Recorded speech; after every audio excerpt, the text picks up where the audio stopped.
अस्सलाम वालेकुम व्यूअर्स, कैसे हैं आप सब। आई होप आप सब बिल्कुल ठीक होंगे। तो आइए आज की वीडियो स्टार्ट करते हैं। आज हम करेंगे उर्दू की क्लास 6 का सबक नंबर 6 जो कि है इत्तफ़ाक़। इसकी जो अशार की तशरीह है वो मैं अपनी प्रीवियस वीडियो में अपलोड कर चुकी हूँ, तो आप वहाँ जाकर देख सकते हैं। मैंने डिस्क्रिप्शन बॉक्स में डाल, you can go and check that video. So let's start the exercise. सबसे पहले हम क्वेश्चन कर लेते हैं।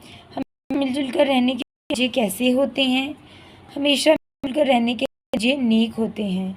कामयाबी का रास्ता कौन दिखाता है? इंसान का मिलजुल कर रहना कामयाबी का रास्ता दिखाता है। कमज़ोर बूंदें कैसे तूफ़ान उठाती हैं? कमज़ोर बूंदें जब मिलकर बरसती हैं तो तूफ़ान उठाती हैं। वहीं होती है बर्बादी जहाँ ना इत्तफ़ाक़ी है से क्या मुराद है? जहाँ नाइत्तफ़ाक़ी होती है वहाँ तबाही और बर्बादी इनका मुक़द्दर बन जाती है। इंसान तबाह व बर्बाद हो जाता है, क्योंकि 1 और 1 11 होते हैं। अगर इंसान अकेला रहेगा तो वह तबाह व बर्बाद हो जाएगा। हमें कौन से ऐसे काम करने चाहिए जिनकी बदौलत मुल्क तरक्की और खुशहाली की राह पर गामज़न हो सके? हमें हर काम पूरी मेहनत और मिलजुल कर करना चाहिए।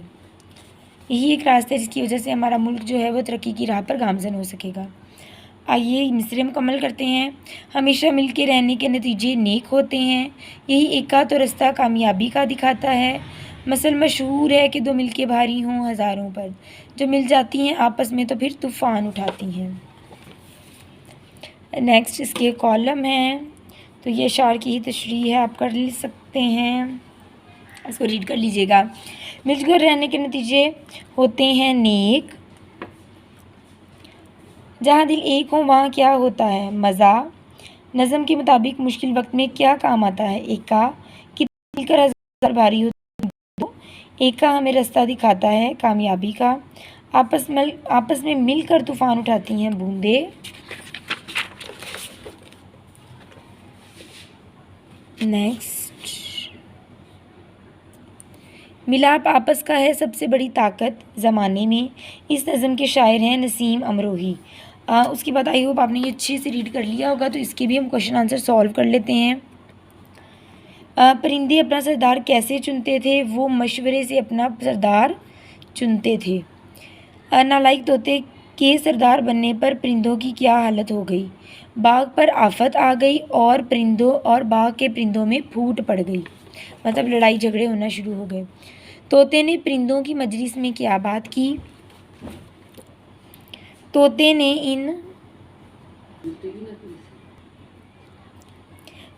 ने कहा कि बाज़ारों ने हमारी ज़िंदगी जीरन कर रखी है, आओ हम आपस के इख्तलाफात भूल जाएं, मिलकर कोशिश करें और बाज़ों को निकाल दें। नेक्स्ट है अगला सवाल। इस कहानी से हमें क्या सबक मिलता है? इस कहानी से हमें इत्तफ़ाक़ का सबक मिलता है। अगर आप समझदार तोते की जगह होते तो क्या मशवरा देते और क्यों? अगर मैं तोते की जगह होती तो इन्हें इत्तफ़ाक़ से रहने का मशवरा देती, क्योंकि यही कामयाबी का रास्ता है। उसके बाद कवायद सीखें। कवायद कहते हैं ग्रामर को, तो यहाँ पर हमने कवायद लगाने हैं, राब्ते की अलामत लगानी है। मशहूर कहावत है राब्ता सांझ को आँच नहीं। सच है, राब्ता वक्त एक अनमोल सरमाया है।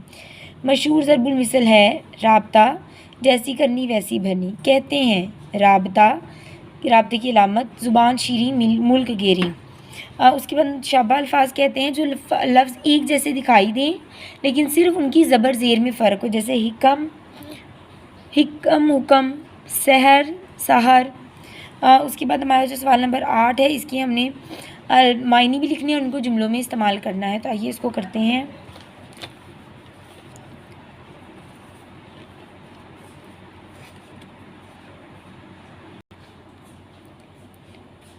मुतला इतला देना। अली ने मुझे आज के रोज़नामे से मुतला किया। मतला फ़िज़ा, आज मतला अबर आलूद है। उन्स मोहब्बत, मैं नाया से उन्स रखती हूँ। अनस ताकत, वो अनस रखने के बावजूद मुकाबला ना कर सका। मलक फ़रिश्ते, मलक अल्लाह ताला की नूरी मखलूक है। मुल्क वतन, मेरे मुल्क का नाम पाकिस्तान है। इल्म तालीम, इल्म एक अजीम दौलत है। अलम झंडा, हमारे अलम में 2 रंग हैं। आलम दुनिया, आप सल्लम दोनों आलम के शहंशाह हैं। आलिम साहिब इल्म, मौलाना तारिक जमील एक आलिम दीन हैं। मुखातिब बात करने वाला, अहमद जलसे में लोगों से मुखातिब है। मुखातब वो जिससे बात की जाए। टीचर ने सबको मुखातब करके इत्तेफाक से रहने की नसीहत की।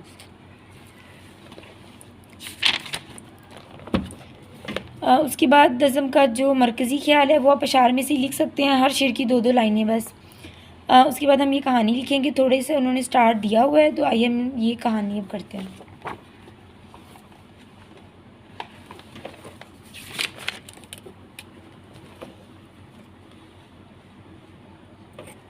इत्तेफाक में बरकत है। एक दफ़ा का ज़िक्र है कि हमने ये कहानी इत्तेफाक के रेफरेंस से ही राइट करनी है पूरी की पूरी। एक दफ़ा का ज़िक्र है कि एक जंगल में 2 बैल रहते थे। दोनों हर वक्त एक साथ खाते पीते और घूमते फिरते रहते थे। जंगल में मौजूद एक शेर हर वक्त उनकी ताक में रहता था। शेर जब भी हमला करता, दोनों मिलकर इसका मुकाबला करते, क्योंकि दोनों में बहुत इत्तेफाक था। शेर को इनका शिकार करना था, इसने दोनों में लोमड़ी की मदद से बदगुमानी डाल दी और दोनों की दोस्ती टूट गई। अब शेर ने सोचा कि मैं आसानी से इनका शिकार कर लूँगा। जब शेर ने एक बैल को तन्हा पाया तो इस पर हमला कर दिया। बैल इसका मुकाबला ना कर सका, लेकिन ज़ख्मी हालत में जान छुड़ाकर भागने में कामयाब हो गया। जब वो दूसरे बैल के पास गया और इसे सारा माजरा सुनाया, दोनों को अपनी गलती का एहसास हुआ और उन्होंने फ़ैसला किया कि वो मिलकर शेर का मुकाबला करेंगे। दोनों ने ऐसा ही किया और अगली बार जब शेर ने इन पर हमला किया तो दोनों ने इसका डटकर मुकाबला किया और इसे मार डाला। अगर दोनों इत्तेफाक से ना रहते तो शेर आसानी से इन्हें मार डालता। नतीजा इत्तेफाक में बरकत है। तो प्यारे बच्चों, हमें भी इत्तेफाक से रहना चाहिए ताकि कोई भी हमें अलहदा ना कर सके। तो आई होप आपको ये सब पसंद आई हो एक्सरसाइज। इसकी जो तशरीह है वो मैं पहले बोल चुकी हूँ कि मैंने डिस्क्रिप्शन बॉक्स में लिंक डाल दिया है, वहाँ से जाकर चेक कर सकते हैं। और फिर भी अगर आपको कुछ समझ ना आया तो आप मुझसे पूछ सकते हैं। मैंने अपना व्हाट्सएप नंबर भी डिस्क्रिप्शन बॉक्स में डाल दिया है। तब तक टेक केयर, अल्लाह हाफ़िज़।